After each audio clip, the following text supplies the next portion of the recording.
Olá, sejam bem-vindos a mais um Veterinária 360. Eu sou Rodrigo Carmo e sempre trago um convidado muito especial. Hoje nós vamos falar sobre tecnologia aqui na Agrotech, uma feira de agronegócio e tecnologia no Vale do Paraíba, especificamente em São José dos Campos, onde nós temos o Parque Tecnológico. Então o convidado de hoje é Cal Amorim. Cal, obrigado pela sua presença.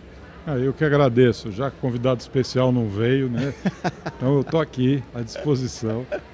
Que legal. Cara, como que a gente pode bater esse papo inicial, né? Comentar como que você presta o serviço, como é que funciona a sua empresa. O homem do campo, as empresas também precisam de todos esses dados, todos esses indicadores para melhor tomada de decisão. E o pequeno produtor não difere disso, né? Olha, eu sempre ouvi, né, e da onde eu venho, né, de trabalhar com negócios e tecnologia, que o agro era extremamente tecnológico e tudo, e eu comecei a, eu não vou falar pesquisar ou investigar, mas eu fiquei curioso e fui ver quanto era essa tecnologia, comecei a visitar algumas feiras, né? Eu já tinha ido há muitos anos atrás, a gente criava boi de raça, então a gente ia falar, deixa eu voltar nesse ambiente, era gostoso participar. Foi quando eu comecei a perceber que o agro não era diferente do que acontece hoje com as empresas. Quer dizer, você tem toda a tecnologia disponível, mas são tecnologias antissociais, elas não conversam entre si. Então você tem uma colheitadeira que ela tem uma tecnologia embarcada, ela coleta um monte de dados, né, fabuloso. Só que ela não conversa com os outros sistemas, ela dificilmente conversa com o seu ERP, ou dificilmente você tem um ERP. Né? Então a gente percebia que era tudo muito isolado. Quem tinha acesso de verdade a boa parte do potencial era só quem poderia contratar um grupo de pessoas, de técnicos, que fizesse esse trabalho de integração. Nós começamos a pensar, né, como isso funciona. Eu trabalhei durante alguns anos, né, com a indústria de blockchain, criptoativos e etc. Né? Não na parte de especulação de criptomoeda, mas sim na execução de projeto, capacitação, discussão de padronização, né? Fui um dos fundadores da AB Cripto. Eu falei, não, tem alguma coisa que não está certa. Não é que falta tecnologia, falta alguém fazer essas tecnologias conversarem. A integração, né? Falta um churrasqueiro, na verdade, né? Aquele cara que bota todo mundo no meu lugar e fala, bom, agora para fazer churrasco, vocês vão ter que conversar entre vocês. Eu sou churrasqueiro, né? Falei, então, falta eu. Resolvi, então, conversando com alguns parceiros, começar a investir nisso. E encontrei um grande parceiro no Canadá que tinha uma ferramenta que capturava dados da produção de pequenos e médios agricultores e com esses dados ele processava com inteligência artificial e começava a prestar suporte técnico, mas a um custo infinitamente inferior ao que o mercado está acostumado a cobrar. Tá, nós estamos falando em R$10 por mês por produtor, né? Não é hectare, não é propriedade nem nada. É R$10 por mês e acabou. R$120 por ano você consegue dar suporte técnico com um pequeno agricultor, agricultura familiar, alguma coisa assim. Ele já está na África, na América Latina. Então eu fechei uma sociedade com eles, comecei a usar essa ferramenta e eu venho de um setor que tem uma visão meio distorcida. Eles falam, os dados são o novo petróleo. Né? Não é isso, porque petróleo você estoca, petróleo você tira sempre a mesma coisa dele, né? Você tira gasolina, betume, nafta. Petróleo é energia elétrica, né? O dado é energia elétrica. Eu tenho uma tomada de dados, que eu posso plugar uma máquina de lavar, um ar-condicionado, um computador, um aparelho de som, que nem nós estamos falando, iluminação. Tudo que eu conseguir criar que utilize aquilo como mecanismo, eu posso devolver como serviço. Que não entra nessa coisa canalha da economia digital hoje em dia, de você colocar o cara para produzir dados para você, que você vai vender propaganda para ele e para outra empresa. Né? Você está vendendo aquele cara para alguém, né? E enfiar propaganda nele. Você está usando a vida dele, você está usando as informações que ele está colocando, né, como o Instagram, o próprio Google, as pesquisas dele, para encher ele de um negócio que ele não quer. E se eu pegar esses dados e fazer para o produtor aquilo que ele quer e ele precisa? Né? Então, por exemplo, se eu sei o quanto ele vai produzir, se eu estou dando suporte para ele não ter quebra, se eu posso fazer uma operação financeira de hedge de preço, eu posso descontar todos esses fatores do risco do spread de um financiamento bancário. Então, se o dinheiro estava captado a 10, 12 ao ano, para repassar para o produtor a 15, 20 ao ano, eu já posso baixar esse spread. Se eu posso fazer acordos, né, tokenizo isso, né, transformo isso num ativo digital, vendo no mercado pelo preço que o banco está captando esse dinheiro, né, e começo a desenvolver mecanismos de cashback com fornecedores, né, com a indústria que abastece o agronegócio. Eu sei, por exemplo, a Syngenta tem um programa de pontuação, de fidelidade, e eu começo a trabalhar com esses, né, eu posso chegar a um ponto do meu spread ser negativo. Eu pegar dinheiro no mercado a 10, 12 e devolver para o mercado a 8, a 10 para o produtor rural, sem precisar pegar a garantia do imóvel, da produção, né, do equipamento dele. Então eu consigo gerar coisas desse tipo. Outro lado, se eu estou ajudando ele a produzir, se eu pego uma cultura permanente, que nós estamos fazendo agora no projeto Cacau Amazônia, lá em Roraima, eu posso investir num pomar de cacau, por exemplo, ou de alguma fruta, ou de uma cultura mais longa, e receber uma participação das vendas. Não é dinheiro de renda fixa. Se você colheu menos esse ano, a minha parcela vai ser menor. Nós estamos juntos nisso. Eu estou apostando em você. Né? Eu estou apostando tanto em você que, além de pôr dinheiro, eu te dou o suporte técnico. E se você precisar de equipamentos, a gente pode, de repente, colocar equipamento de irrigação, estação meteorológica, esse tipo de coisa. Então a gente começou a olhar e falar, pô, mas isso daí eu posso gerar crédito de carbono, eu posso fazer investimento de longo prazo, eu posso criar um marketplace para as indústrias que têm um programa de afiliados comigo ou um programa de cashback comigo. Né? Eu posso começar a vender seguros, né, por um preço mais baixo, já que eu não tenho custo de captação de cliente, ele já é meu cliente, eu posso descontar isso do preço. E fazer de tudo para quê? Para que a produção dele seja maior e com o aumento da produção, por estar ajudando, participando, investindo, eu também ganho na outra ponta. Tudo isso em cima de uma ferramenta que custa por produtor rural, o que eu estou te falando, R$120 por ano. É muito pouco. Tá? Aí, pô, mas para quem isso interessa? Para o produtor rural, claro que interessa, mas você tem uma revenda de insumos. De repente você pode colocar, olha, quem compra aqui comigo recebe uma pontuação, eu pago a tua anuidade com a ferramenta das séries. Ah, eu tenho um banco, o banco quer colocar as operações bancárias dele dentro do nosso aplicativo, porque tudo é num aplicativo só. É quase que uma loja que você para e tem tudo lá. Seria, né, um grande atacadista do agro. Mas nada é meu, tudo é de parceiros. Né? A minha tecnologia é que integra. Eu pego os meus dados, eu gero financiamento, eu gero crédito de carbono, eu gero preço mais baixo por atacado. Né? Eu consigo utilizar esse grupo de produtores embaixo da gente para diminuir o custo dos produtos e serviços que ele está comprando, dos meus parceiros, que também não estão tendo prejuízo, porque eu estou economizando deles uma parcela grande de custos para chegar nesse produtor, de se relacionar com esse produtor, né? E assim todo mundo ganha. A gente precisa, na economia digital, entender que não é um jogo de soma zero, que para esse cara ganhar, esse cara aqui tem que perder. A economia digital permite que todo mundo ganhe, né, através de modelos de negócio onde a escala e o custo baixo de processamento acabam compensando, né, a redução dos custos que você tem. Então, quando nós viemos aqui para São José dos Campos e nós viemos a convite do Parque Tecnológico aqui do PIT, nós entendemos de cara, né? A gente precisa, tá aqui. Por quê? Agora eu estava conversando com uma pessoa que tem um sistema de irrigação de baixíssimo custo, que a gente pode usar os nossos dados para ajudar na irrigação e ajudar na produção do produtor. Vamos fazer um acordo com ela, né? Vamos incluir ela no nosso serviço. Tem o pessoal que produz imagens de satélite. Vamos usar as imagens de satélite desses nossos parceiros, que diminui o meu custo de monitoramento das propriedades, que hoje eu estou usando, né, constelações internacionais. Então você vai trabalhando, olha, tem gente que tem drone, fechei um contrato com usina de açúcar e álcool, preciso fazer sobrevoo de drone em determinadas épocas do ano para ver monitoramento de praga, risco de incêndio e uma série de fatores. já tem essa tecnologia embarcada aqui dentro, pode ser contratada por um custo muito mais baixo. E você também consegue atender vários produtores, né?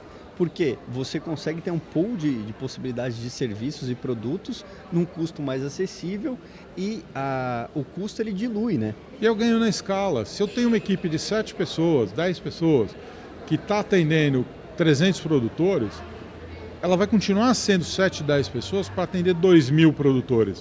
Só que aí eu não vou simplesmente manter e aumentar a margem indefinidamente. Baixa o custo. Baixo custo, você não precisa fazer um monte. Quanto mais gente você puder atender por uma margenzinha mínima, melhor é o seu ganho. Né? E hoje, mais de 70% das propriedades rurais no Brasil são até 50 hectares. Esses produtores estão muito descalçados de tecnologia. Sim. Eles estão gastando muito mais em tecnologia do que os grandes, né? Relativamente falando, né? Não é valores nominais, mas face ao que produz, tudo sai muito mais caro. Então, eu posso vender isso a mais barato para você. Né? Crédito de carbono, menos de 10 ou 20 mil hectares, você não vai conseguir gerar um crédito de carbono sobre a sua área de preservação. Agora, se você tem 10.000 produtores com 1 hectare de área de preservação, o que eu quero é que ele clique num aplicativo. Quanto eu tenho para receber? Olha, pelo seu hectare ou pelos seus hectares de área de preservação, mais o que você produz, não usando adubo nitrogenado, né, utilizando práticas sustentáveis, eu consigo te gerar tantos créditos de carbono, o custo desse projeto é tanto, o teu saldo é tanto. Quer receber? Clica aqui. E na hora que ele clicar, esse processo todo já é feito no nosso back-office. E é interessante também, quando a gente fala de toda a questão produtiva, né? Recentemente, a União Europeia decidiu que todos os produtos, os commodities, carne, soja, precisam de todo um cuidado com a rastreabilidade. Exato. Né? Então, essas informações são importantes para esse produtor, né? Elas são tão importantes que pesou muito na hora de a gente, não só pelo que a Dimitra é uma empresa extremamente competente, o John é meu amigo e tudo, né? Mas ele está numa comissão da Comunidade Europeia. Então a gente já tem todos os dados, né, do Brasil de 2020 para cá. Então quando a gente produz um relatório de desmatamento, um relatório de área de preservação e tudo, isso já vem com o histórico de 2020 para frente e já está dentro do modelo da União Europeia.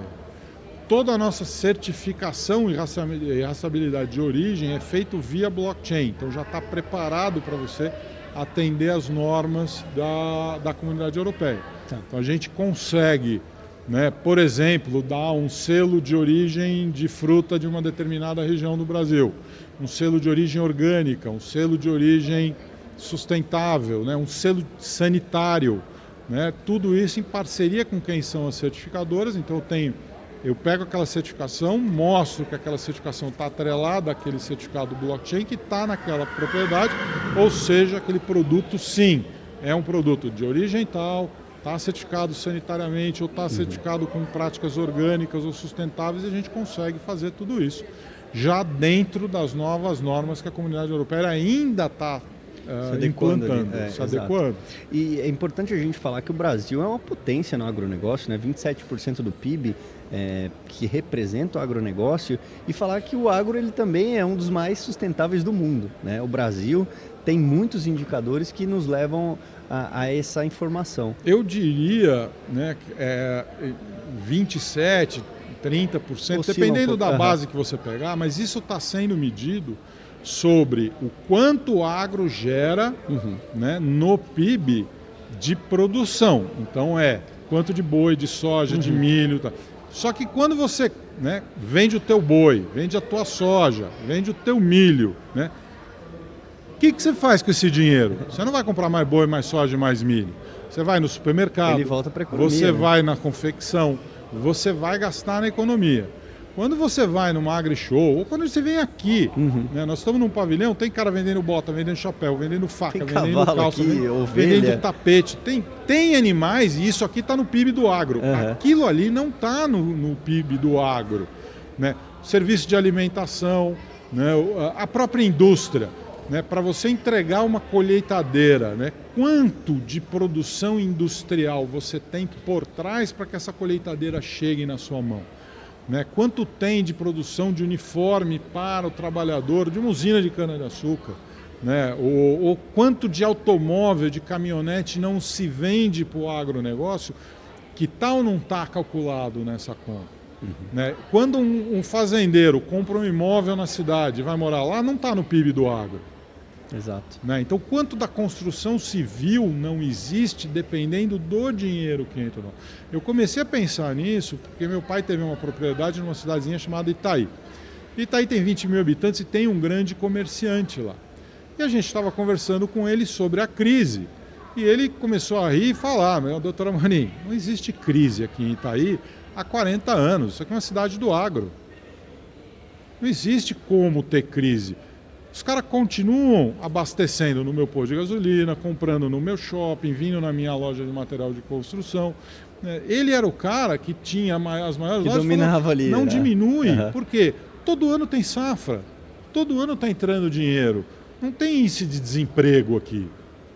Né? Então, quando você começa a visitar esses lugares, você começa a perceber que, na verdade, existe emprego, existe produção, existe gente fazendo coisa, é o agro que está mantendo, né, o PIB, que poderia ter tido uma queda muito maior e não teve. Então, eu diria, né, que o PIB industrial e o PIB de serviços têm uma dependência do agro monumental. Se um agricultor aplica o dinheiro dele na XP, por exemplo, esse dinheiro, essa receita toda movimentada no setor de serviços, é PIB do agro ou é PIB de serviços? Uhum. Né? Faz Essa sentido. Conta não está sendo feita. Faz muito sentido. Né? O que precisava era o Brasil aprender, né, a agregar valor. Né? E agregar valor no grande talvez seja mais fácil. Você fazer uma indústria para esmagar soja, indústria para fazer óleo de milho, essas coisas, é uma coisa. Né?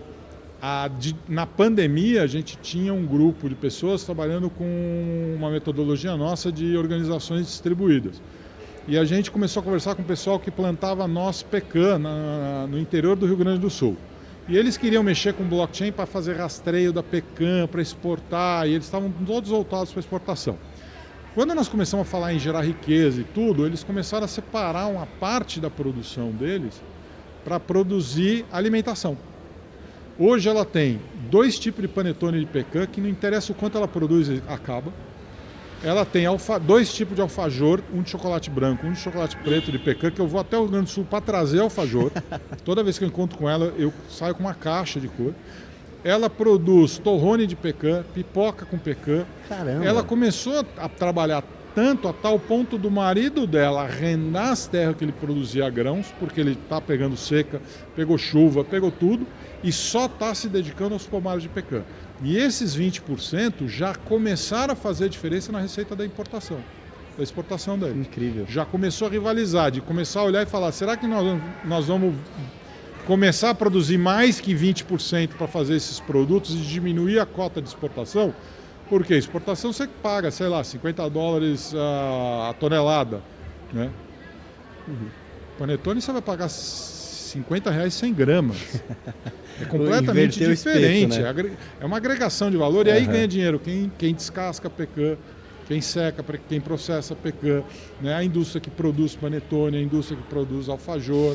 Né? Ela já começou a vender alfajor para argentinos, porque ela está no Rio Grande do Sul, os caras atravessam para ir comprar o alfajor dela. E ela faz isso com resto do descasque, do processamento, porque é uma farinha de pecan, o que é? Você vai quebrando as nozes, vai sobrando uma farinha de noz ali. E era descartado. Que ela produz um alfajor espetacular, entendeu? Então a gente pode chegar nesse nível, a gente pode chegar num nível onde, a agricultura familiar começa a se profissionalizar. Tá? Hoje todo mundo fala, o menino, né, criado no campo, vai para a cidade e não quer voltar para a terra do pai. É claro que ele não quer. Ele sabe a dificuldade que o pai dele vive, o cara trabalha que nem um Moro, né, ajoelhado no chão, às vezes colhendo morango, conversando com a planta, aquela coisa, né, aquele contato. Até o moleque não quer isso. Agora, chega com um aplicativo que controla a irrigação, controla a umidade. Tem vários né, indicadores, né? Tem vários indicadores, inteligência artificial. Né, o cara consegue juntar o grupo de produtores da região, montar uma pequena indústria. Eu me lembro numa viagem pelo interior da França, você vai em cidades na França, os caras produzem uva. A cidade tem um equipamento que esmaga a uva para ele fazer o vinho. E cada um vai reservando o equipamento, esmaga, tira e leva para cá, para a terra dele, para fazer o vinho da região, o vinho daqueles produtores. Então, se você começa a fazer isso, então as cidades começam a investir em estruturas de processamento coletivas, ou as próprias pessoas investem, ou você monta um grupo de pessoas que investe para colocar uma coisa dessas numa localidade dessas, os produtores começam a agregar valor naquilo. Quando você visita uma Expo Inter, no pavilhão de agricultura familiar, que é coordenado pela CONTAG, pela FETAG, lá embaixo, você vê a riqueza, né? Charcutaria de primeiríssima, queijaria de primeiríssima, geleias, conservas, né? Artesanato. Né? Quando eu desço para a Expo Inter, eu volto com o carro lotado de coisa. Aconteceu agora, né? Eu cheguei dia 2 de setembro de lá. Faz 4 anos eu desço para o sul com a minha mulher em alguma época do ano. Os últimos 2 eu desci na época da Expo Inter. Ano passado eu expus, esse ano eu só fui para umas reuniões exatamente com a turma da agricultura. Um grande abraço familiar. Pessoal do Rio Grande do Sul. Eu estive lá em Canoas, região de Canoas. Nossa, é muito triste o momento que eles vivem, né? Um abraço para os nossos amigos gaúchos. Nós nos sensibilizamos muito, né? Por todo esse contato que aconteceu. A Expo Inter esse ano também dificuldade para fazer, né? Eu fiquei em Canoas, num hotel, mas ele estava numa parte mais alta, ali na Avenida do Shopping, mas um pouco para frente, mas a minha sócia ficou na casa de parentes, perto da linha do trem ali. A prima dela perdeu 3 câmaras frias, eles eram distribuidores de produto para supermercado, fizeram uma obra enorme, a gente ficou lá, eu vi o andamento da obra. Esse ano nós chegamos lá e casas que a gente sabia que estavam, já não estavam, tinham sido derrubadas e tudo. Dá uma tristeza. Uma tristeza muito grande. E aí você fala, é um estado que produz 50, 60 bilhões de reais de impostos por ano, né? O governo chegou e falou, não, vou emprestar 50 bi para vocês. Né? A gente poderia ter fundos... De reserva, de emergência? Ali, não, né? financiando por meio de tecnologia toda essa recuperação desses pequenos agricultores. Mas por que então o governo não faz? Porque o processo distribuído é difícil. Você ir falar na ponta é muito complicado. Nós temos, desde 2006, vai fazer 20 anos, que a gente trabalha com negócios em redes distribuídas. Então a gente primeiro começou a montar redes de negócio com os APLs aqui em São Paulo. Aí o governo do Aécio contratou a gente para montar um projeto chamado TEIA-MG. Nós em 18 meses chegamos a mobilizar mais de 150 mil pessoas. Deu muito certo na região norte de Minas, que era onde a turma apostava que não ia acontecer, porque é a região mais pobre do estado. A gente falou, se você der tecnologia, as pessoas vão fazer. E aí nós começamos a usar essa nossa metodologia, esse processo de transformação digital, para o agro, voltado para pegar o agricultor familiar e falar, não é tão difícil. Eu te dou um aplicativo que você acessa todos os produtos e serviços, e nós vamos te dar capacitação para você entender o papel da irrigação, o papel do drone, o papel dos insumos, e todos esses negócios numa linguagem simples, uma linguagem fácil, para que você consiga executar. O mais difícil é eu conseguir convencer todo mundo que eu não sou concorrente. Eu não sou concorrente da cooperativa, eu não sou concorrente do sindicato, eu não sou concorrente nem dos caras que capturam dados. Você acha que tem muita resistência ainda na ponta? A gente está acostumado a fazer negócio da indústria, né? Que você faz todo aquele investimento, vem um cara, olha o que você faz, copia toda ideia e faz igual. Eu não quero copiar o que você faz. Você já está capturando os dados? Você tem inteligência artificial? O cara fala, não. Por R$10 por produtor eu te dou a inteligência artificial. E mais, todos os outros negócios que a gente conseguir colocar e fazer com esse produtor, você tem uma participação. Eu não quero roubar o teu cliente, eu não quero roubar... Na verdade, o que eu quero chegar é com uma plataforma de serviços que você olha e fala, olha, eu vendo um equipamento X, eu tenho 20 mil clientes. Por R$10 eu ponho a sua ferramenta em cada um desses clientes, integrada com o meu equipamento, que melhora a produtividade dele, põe. E se bobear, eu consigo financiamento para o teu equipamento, colocar lá se ele aumenta a produtividade realmente. Você resolve o problema duas vezes, Eu resolvo né? o problema. Não é jogo de soma zero. Né? Se você junta tecnologia, junta conhecimento, junta processos, obviamente a produção vai subir. Se a produção vai subir, vai sobrar um pedacinho para remunerar as pessoas que estão envolvidas nisso sem que o produtor perca. Então, você pegar e aumentar, né? Uma vez me falaram esse índice, uma cooperativa falou, se você aumentar em R$500 a produção por hectare aqui, os caras vão votar em você. Eu falei, não precisa votar em mim que eu não sou candidato, mas agora eu já tenho um parâmetro.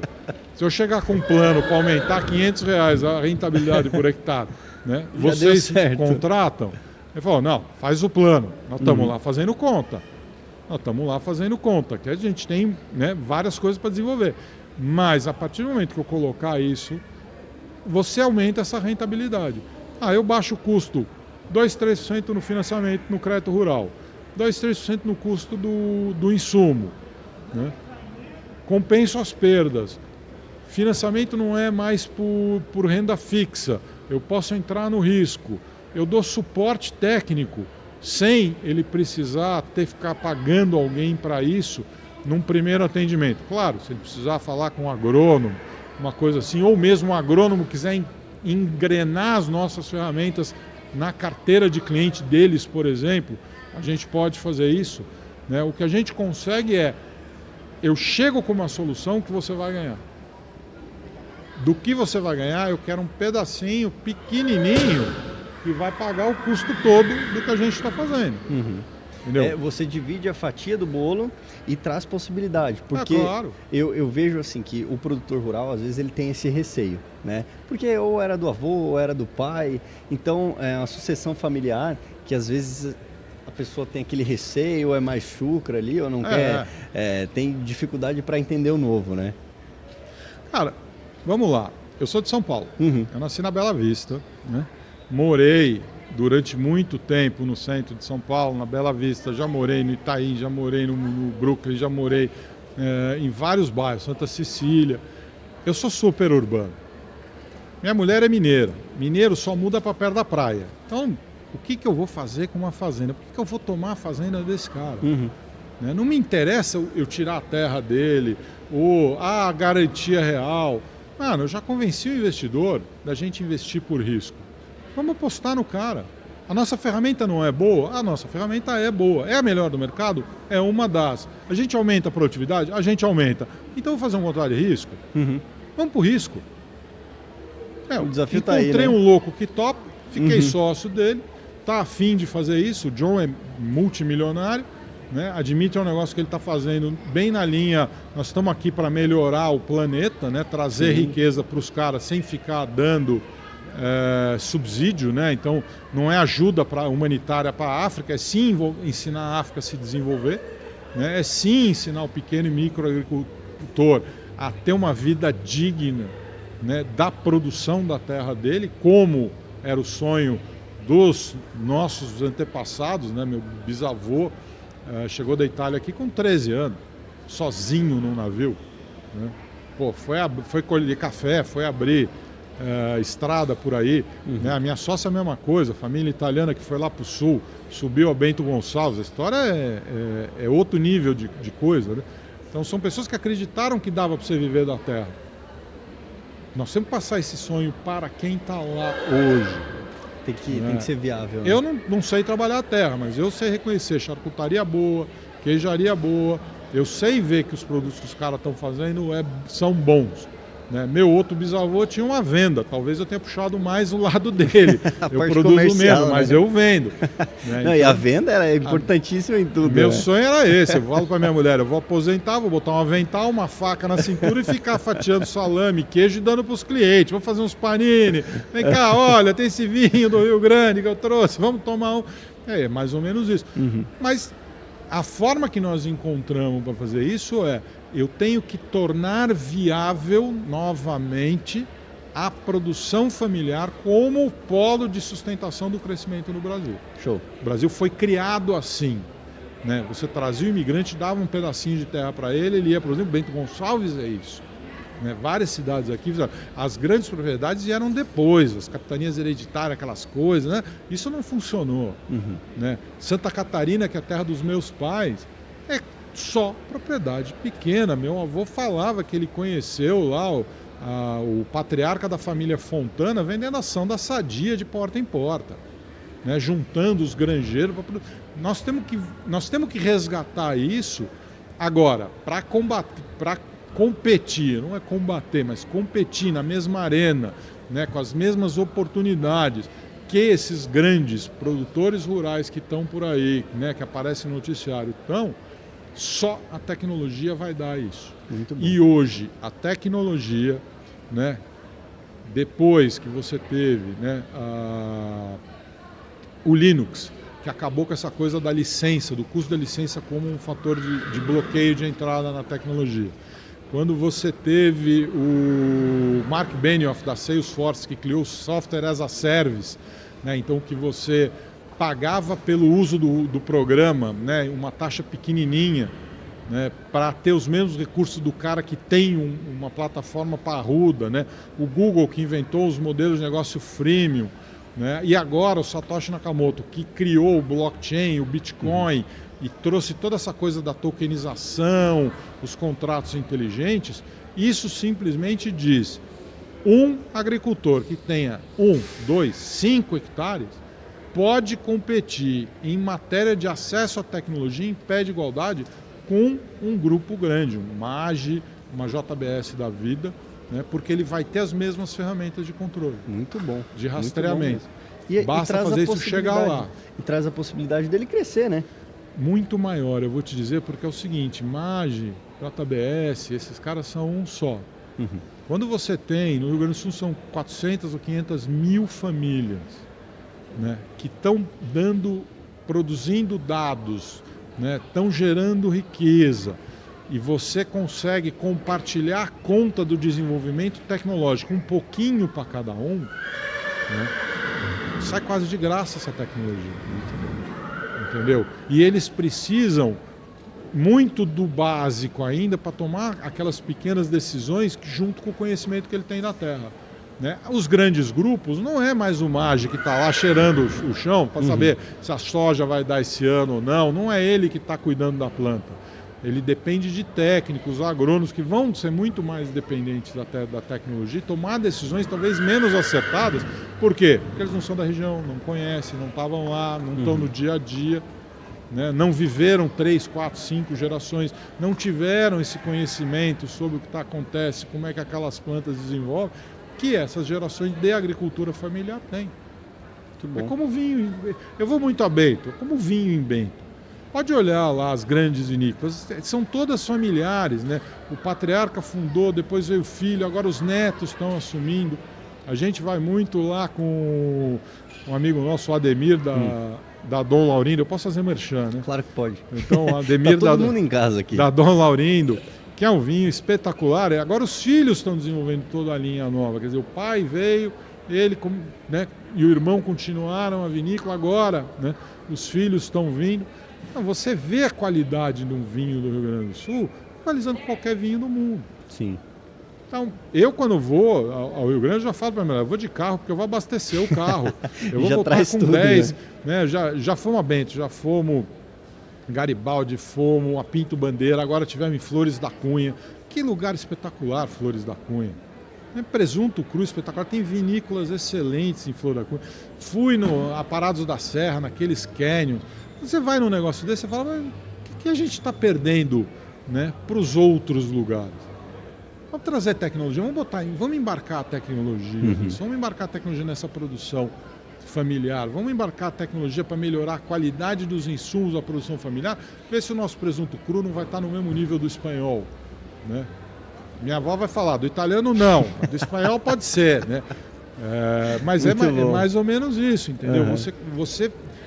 Você dando as condições, você eleva o valor. Se eleva o valor, você pode financiar aquele cara, no risco. Sem tirar o sustento dele. Sim. Sem virar e falar, olha, você vai produzir as mesmas sacas que você produziu ano passado, só que agora você tem que me pagar um juro. E se não chover, você vai ter que continuar pagando juro ou eu vou tomar a tua terra. Eu acho isso imoral. Não quero dizer que é ilegal, não quero dizer que é injusto, não quero dizer nada. Eu acho imoral um modelo desse. Por quê? Porque o banco não vai saber o que fazer com a terra. Então ele vai perder toda... Aquela terra não vai produzir, ou ele vai vender para alguém, né? E aí é um negócio que perdeu a alma, aquilo ali que tinha 3 gerações em cima. Né? Perdeu a história que está em volta daquela produção. Tem gente que não acredita nisso, mas eu tive um sócio que acreditava muito. Se você tem uma história de 3 gerações cuidando daquela terra, o produto daquela terra vai ser melhor do que se entrar um cara que não tinha nenhuma conexão com ela. Porque a alma daquilo foi embora. Sim. E todo o know-how, né? Nós juntamos isso com o quê? A possibilidade, principalmente por estar aqui em São José, dentro do PIT, e todas essas tecnologias que o PIT tem investido, a gente olhar e falar, vem cá, gente, vamos distribuir vocês juntos. Você vai falar com ele, que vai falar com ele, que vai falar com ele. Nós temos no mesmo aplicativo. Vocês, eu vou usar os seus dados para melhorar a coisa. Você, eu vou comprar os seus equipamentos para colocar na terra. Né? Você, eu vou vender os seus serviços para esse agricultor, porque ele precisa disso. Em vez de eu tentar desenvolver o meu próprio para entrar na competição. Não, vem cá, senta aqui comigo. Você faz bem isso? Eu estou com esses casos aqui. Você toca isso para mim? Vai falar, toco. Então, beleza. Vamos fazer negócio. Vamos dar uma rachada aqui? Olha o tanto de gente que eu estou trazendo. Eu não tenho um preço de atacado para esses caras? Ah, claro que tem, porque aí eu posso tratar ele como se fosse o Grupo Maggi. Porque agora compensa eu atender um grupo grande de pessoas. Né? Compensa, por exemplo, a turma fala, mas aí você está rivalizando com a cooperativa. Não. Primeiro, meu aplicativo vai ter a marca da cooperativa. Vai ter a marca do sindicato, vai ter a marca da federação, não é a minha marca. Eu só forneço a ferramenta. Quem está lá na frente, quem está conversando com o agricultor, quem está trazendo as pessoas, quem já tem esse relacionamento, é a cooperativa, o sindicato. Né? Esses caras é que eu converso, eles me contratam e eu faço esse meio de campo. Trato distribuidamente, passo os dados para eles fazerem o que eles têm que fazer com aqueles dados, planejar a produção, planejar o que vai fazer, venda, né, e essa coisa toda, deixa o resto comigo. Muito bom. Você tem uma cooperativa de crédito, né, uma Sicredi, uma Sicobi, quer colocar o nosso serviço junto, aonde as operações bancárias, né, são feitas por você, mas os outros produtos a gente vende, podemos fazer isso também. Então, a ideia é você agregar. Né? Quanto mais eu agregar, eu vou ter mais diversidade. Mais diversidade, eu atendo mais gente. Atender mais gente são mais modelos de negócio. Eu cresço exponencialmente e atinjo o que a gente chama de economia da abundância. Né? Não é uma economia onde sobra as coisas. Quando eu falo em abundância, todo mundo pensa em cataratas. Né? Aquele monte de água. Se você for tomar banho, você se afoga na catarata. Exatamente. A abundância, no nosso conceito, é você ter tudo o que você precisa, na quantidade que você precisa, na hora que você precisa. Sim. Então eu não preciso comprar um carro para ter transporte, eu posso ter um aplicativo do Uber. É mais barato. Né? Eu não preciso nem aprender a cozinhar, se eu tiver o aplicativo do pessoal que entrega comida, esse eu não falo o nome porque eles tem uma briga com eles, mas tranquilo. Mas você pode encomendar a sua comida. Né? Você pode, né, Airbnb ou qualquer outro dessas. Eu não preciso ter uma casa na praia. Você pode usar pela demanda ali, né? Pensa uma casa na praia. Vou comprar uma casa na praia. 52 semanas por ano, eu vou umas 20. Você não vai todo final de semana. Vamos dizer que você vai 20 final de semana. Os outros 32 final de semana, não está parada. Tem um cidadão que eu estou pagando para ele cuidar da minha casa, que ele está na minha piscina, ele está, né, fazendo churrasco na minha churrasqueira, né? E não está cuidando da minha casa. Porque quando eu chego lá, eu tenho que às vezes ir arrumar a coisa, tenho que ir na loja de material de construção comprar as coisas, tenho que fazer churrasco para o cunhado. Né? O cunhado, você vai ter que cozinhar para o cunhado, para a sogra. Se eu pego o Airbnb, primeiro, eu posso escolher a praia, eu posso variar a praia, não é sempre a mesma. A casa vai estar sempre um brinco. Eu não vou precisar arrumar nada lá. Eu mando metade da conta para o cunhado. Eu faço ele pagar a parte dele, que não paga na minha. Olha que beleza. Todo mundo sai ganhando. Com certeza. A gente está trazendo esses conceitos, né? E eu acho isso todo mundo sai ganhando. Eu acho isso muito válido e com certeza a gente conseguiu trazer para as pessoas aqui essa questão do conhecimento, entender que tem possibilidades né? E decisões que podem ser tomadas a partir desses dados, desses indicadores. E eu gostaria muito de te agradecer, Cal, Eu que agradeço. por essa possibilidade da gente conversar, explicar, olha, existe essa ferramenta disponível, né? A gente está aqui para somar, para trazer dados, trazer informações para você tomar a melhor decisão, né? É isso aí. Quem quiser falar com a gente está aqui no Pitch em São José dos Campos, estamos aqui na Agritech. O nosso site está no ar, mas a gente está fazendo uma mudança essa semana, é agrointeligência.com.br. Tá. Todo mundo me conhece por Cal Amorim, C-A-R-L. Estou no Instagram, estou na LinkedIn, essas coisas todas. Legal. É só procurar, a gente atende. Menos entre 10h30 da noite até umas 5 da manhã. Tem que dar um descanso. Aí eu não tenho muita condição, não. Mas tirando isso, quando o Palmeiras joga, né? Eu te falei que eu sou corintiano, né? Mas tá tudo bem. Eu acho que isso é mais um problema seu hoje em dia do que meu. Tá triste o negócio. Eu não consigo mais nem brincar, porque não, já foi. a coisa é muito feia. É muito bom. Então, Cal Amorim esteve Amorim. aqui no Veterinária 360. Muito obrigado pela sua entrevista. Eu que agradeço. Um Show de abraço bola. a todos. Obrigado. Tchau. Então, se você gostou, curta, comente, compartilhe e ative as notificações. Até mais.